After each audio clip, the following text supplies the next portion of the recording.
I'm going to walk you through the basics of a modern batik painting. It's kind of a long video, but batiking is kind of a long process. It's condensed down to 17 minutes from probably about 3 hours. So first you want to draw your image onto fabric. I drew a little leaf here. And you want to start painting your lightest colors first, your lightest dyes first. So these are the dyes that have been heavily diluted with water. I put mostly water into my paint palette and then dip my brush into the dye in order to form the pigments that I want to use.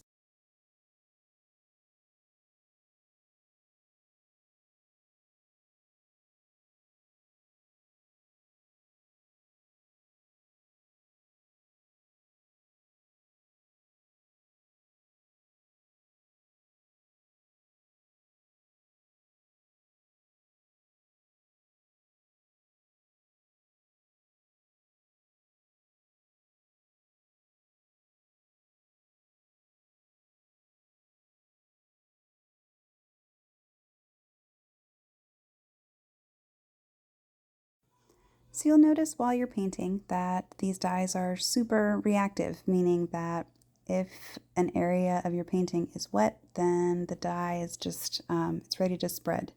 That water reacts with it and really carries the dye throughout the painting. So it's really important that if you don't want that to happen, that you dry your work.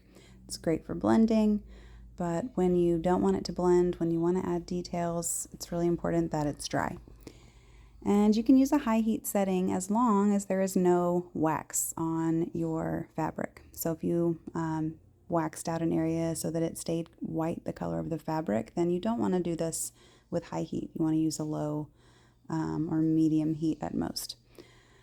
So once your painting is dry, then you can start layering on your dyes. We started with light colors. So in this case, I'm adding some of those sharper pattern details of the leaf onto a dry layer.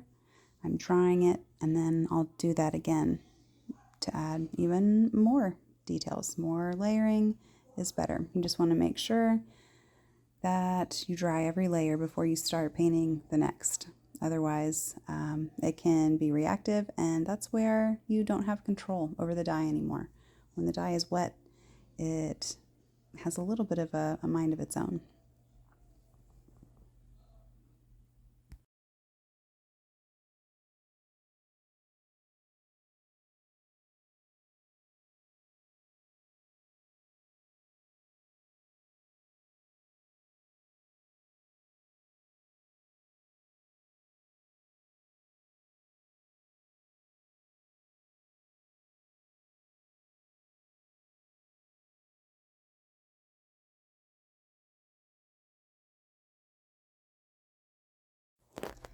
And you are completely done applying dye to an area, and you want to seal it in and protect it so that it doesn't react with the other areas of dye that you paint.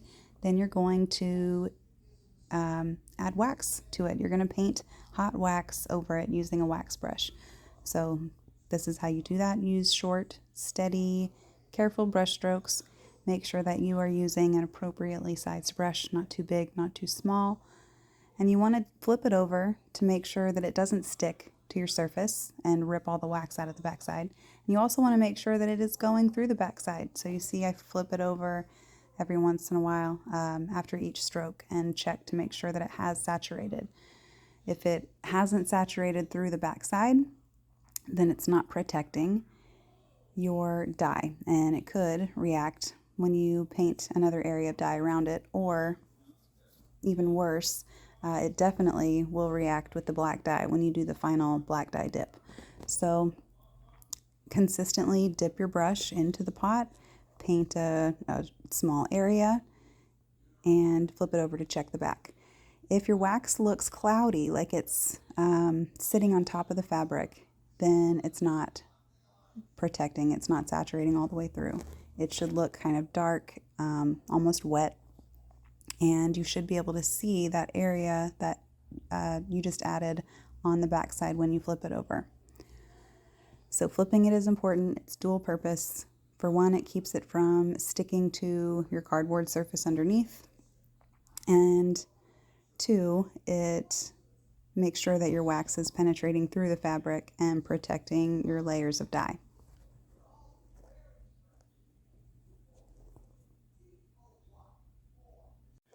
And repeat. Paint with dye, dry, wax, repeat. So I'm wetting the background first. Notice there's an area here where I didn't seal it all the way with wax. There's a little bit of dye on the border that was left unsealed. So you can see it's kind of starting to spread into my fabric there where I got it wet. I'm just going to let it be since this is a demo so you can kind of see what happens. But the way that you paint your background definitely depends on what you're painting. I'm keeping it very simple, just painting some color. I'm going to show you how to use the chanting to give sort of an expressive background using layers of wax and color. But when you look at the examples of different batik paintings, you'll see that really anything goes. You just have to kind of get a feel for what you're doing, get a feel for the materials, and be open to what the dyes and waxes reveal on your surface.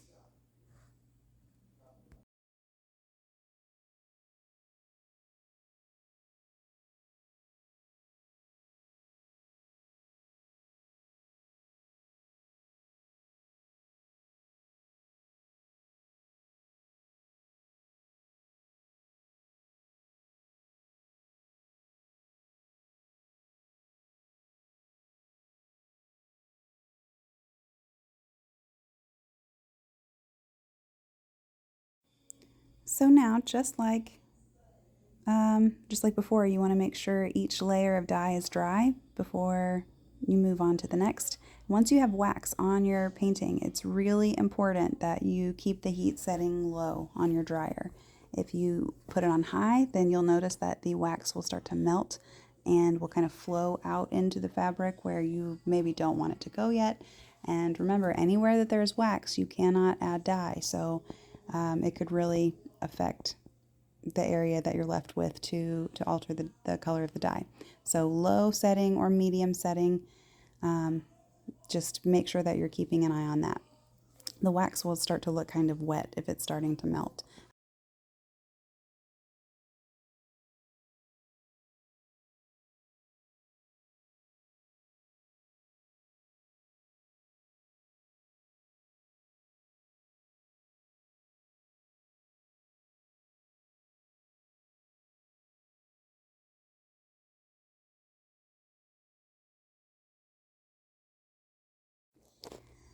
So now here I used a chanting and thought I hit record, but apparently did not hit record. So if you see these little dots of wax on my fabric, that's where I sprinkled on or let a little bit of wax drip using a chanting, and now I'm painting. So anywhere where that wax has been dotted on, that pale yellow color is going to be sealed in. You'll see those little dots left in the final fabric once we remove all the wax.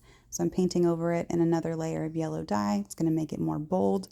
Notice I've got that area of spread up there where my dyes weren't sealed. So we're going to see just what that looks like kind of as we go. But I'll show you how to use the chanting also. We'll do another layer with that one.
All right, so let's try again with the chanting.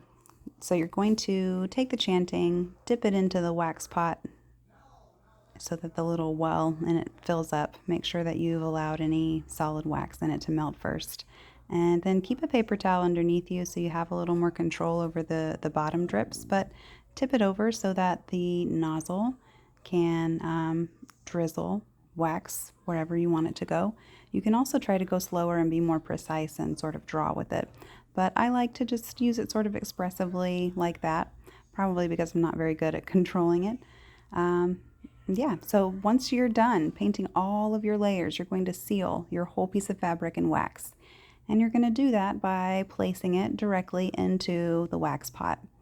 So carefully open the lid, just take your hands, drop it into the pot. Don't put your hands in the pot, and use the wax tongs to make sure that it's all absorbed. Give it a little turn in there just once. It doesn't have to sit in there for a long time.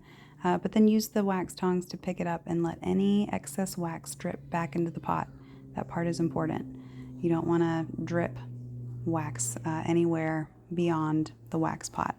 So let it all drip and then immediately return the lid when you are finished. Put the lid back on and lock it.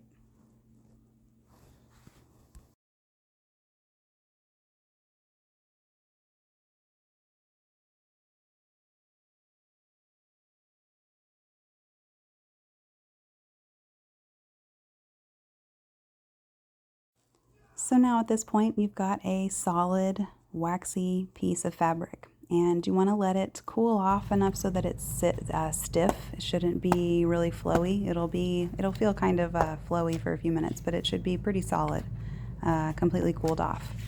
And then you're going to give it a little bit of crackle. You're going to crumple the fabric in areas where you want to allow that dye and the final black dye dip to add some character to your piece, to give it some mark making.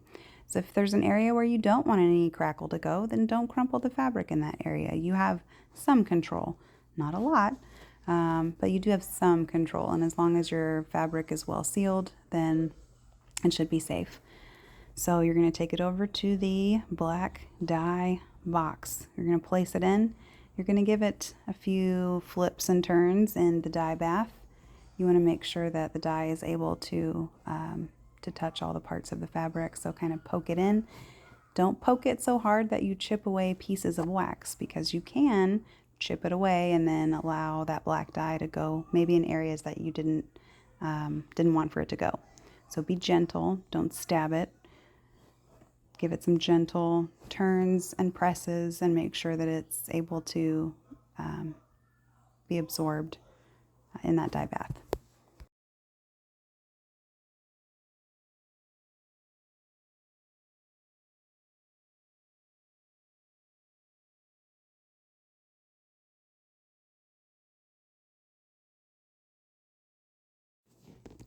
You want to allow your dye to sit in the dye bath for anywhere between 2 and 5 minutes. You don't want to go much longer than that. 2 to 5 minutes. So set yourself a timer. I think I let mine sit in here for about 3.5 minutes before I decided to pull it. Just let it chill. Let it take a little dye bath. And when your timer goes off in that 2 to 5 minute range, use the dye tongs to remove your batik. Make sure you let the extra dye drip back into the bucket. And be extra careful. This part can be kind of messy. Also, make sure that you don't use the same tongs for the wax and the dye. Very important. There are dye tongs and there are wax tongs. Make sure that you are using the dye tongs for this process. Put your dyed piece of fabric, that is, onto your piece of cardboard. Carry it over to the sink, and it's time to rinse away the ink. Please be responsible in this step. If you turn the water on full blast, then that black dye could rocket right back at you onto your clothing. So be aware, carefully rinse it in cool water, and make sure that you clean up the sink from any dye droplings left behind after you're finished.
now you want to allow your piece of fabric to dry completely. You don't want it to be wet when you start the removal process. So in order to remove the wax, you're going to use an ironing pad, put down one piece of newspaper, then your batik, and then one more piece of newspaper. So your batik is sandwiched in between those two slices of newspaper. You're going to adjust the heat setting on the iron up to max. So use that button to turn it all the way up, allow it to warm up a little bit, and then iron right over the top of the newspaper. You'll see that the wax starts to fill the newspaper. It looks sort of wet. It absorbs right into that paper. Once it is completely full, then throw away the top and the bottom layer, get a new one, and repeat. This is my least favorite part of this process, but it's really important that you do remove all of the wax so that you've got a soft piece of cloth again. I think I had to go 4 different times with newspaper removing the wax out. So it may take you 4, it may take you 8. It really just depends on how much wax you ended up having to put into your piece. But after that, you've got a beautiful, unique batik painting that you had some control over, but you had to let go of a little bit too.